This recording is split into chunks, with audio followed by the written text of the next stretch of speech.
This is Stephanie with Stephanie Cole Over 50 Living, and I am actually sitting outside the grocery store. I just purchased some flowers. I purchased these and these. And I thought that today I would share with you how I make flower bouquets. My inspiration is a muted fall color tone, maybe using some dried flowers that I have at home or some pods. I'm not sure how I'm going to do it yet, but when I was out garage selling, I found this cute little vintage dish that I want to use as the base. So anyway, I thought that that would be something fun for us to do. So I hope you come along, and if you like these kind of videos, please give it a thumbs up and subscribe, and I'm gonna head home and we'll get started. I'm back from the store, and I wanted to share with you this little dish that I found. I found it while I was yard selling probably a couple weeks ago, and it's got these cute little, I don't know if you can see it, roses. There you go.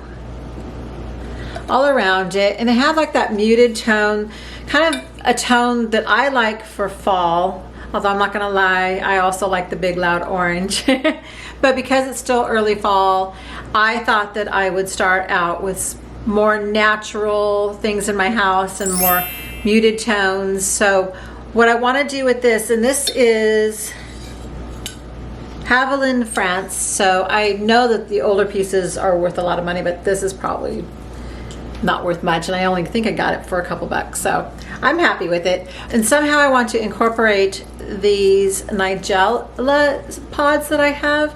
I've had them in my house for a long time. They're starting to get a little bit dusty, so before I throw them out, I thought I would give them one last hurrah. But the first thing we need to do is I have some floral foam, and for it to work properly, I need to get it soaking in water. So that is the first thing we're going to do. So the first thing I want to do is I want to fit this into the container, and I am just going to press, and leaves this little mark. Now I want you to know that with floral foam, it can get in your eyes. It's very dusty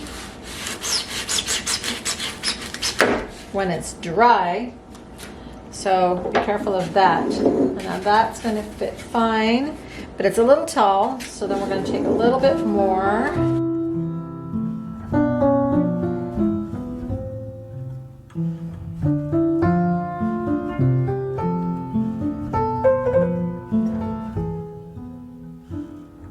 There, that is a good size.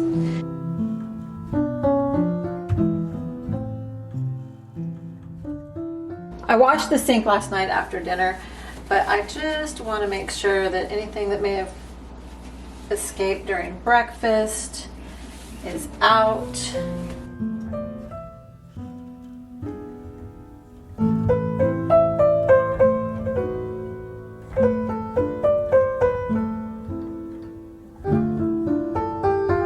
I'm going to let this soak for about an hour. As you can see, it's still floating, so it still has a lot of time for the water to get in all the way through.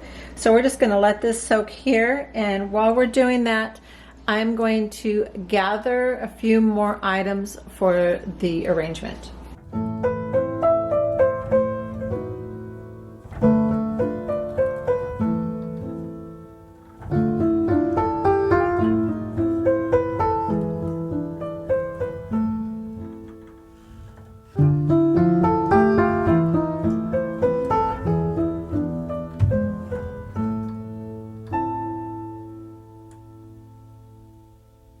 The floral foam is now saturated with water. So I am going to go ahead and get started with the bouquet that I am making. Just so you know, I have things in my head as how I want to do it, and I have a few things that I want to use, but I may or may not use it because I didn't make one first so that I could practice. I just am making it right here in front of you. So you may see me change my mind, but you know, we'll just see how it turns out. So I have some stuff that I got from the garden, and one of those is this amaranth. And I am just going to add these in first. As I was working on this bouquet, I started getting an inspiration of more of a vintage look. You know, like those beautiful oil paintings where the bouquets are lush, a little bit wild, have some strong color. That's kind of what I ended up going for, because I just felt with the vintage dish and the roses that were semi-open, I don't know, I just decided to go vintage with it. I'll show you my inspiration here. These roses are so pretty. Ah, just beautiful.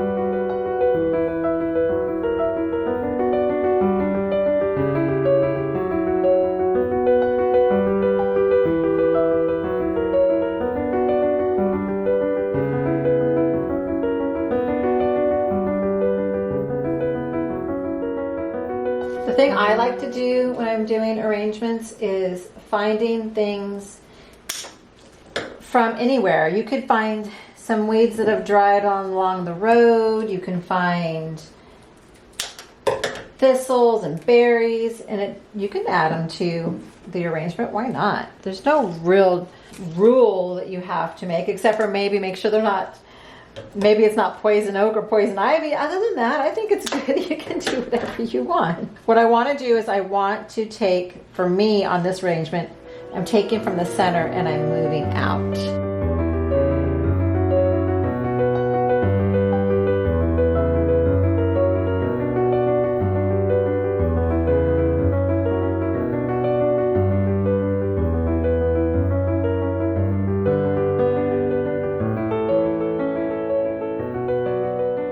You want to get the flowers nice and deep into the foam. And when you are cutting roses, whether it's a knife or sharp scissors, you want to cut it on the diagonal so it gives it more space to drink the water.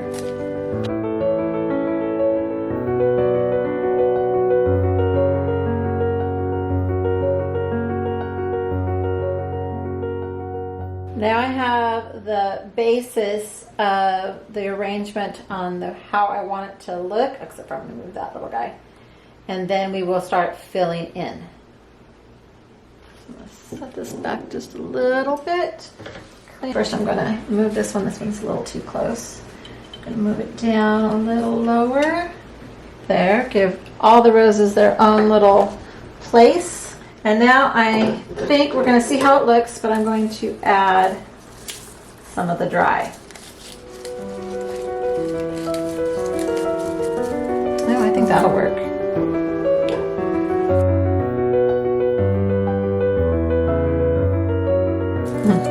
Well, amaranth definitely isn't muted, so much for the idea of doing muted. But I like it. I think it looks pretty.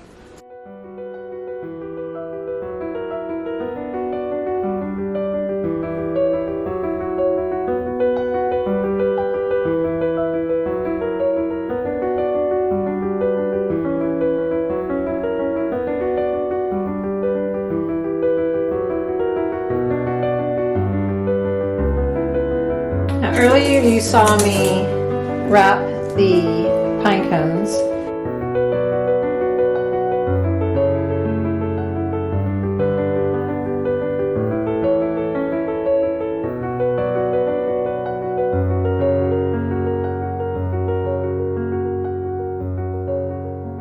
I like the idea of making these kind of bouquets because grocery flowers are so much less expensive to purchase.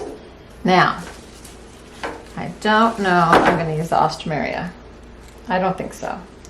I'm almost done, but I do need some kind of filler. So I think I have some purple basil, and I'm gonna see how that will look with it.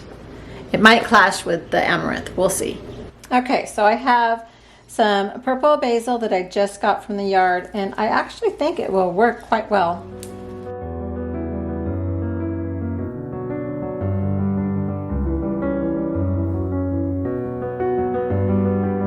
Now, when you do bouquets, you can do it two ways. You can actually do the filler flower first, but I prefer to end with it. I'm stripping off some of the bottom leaves.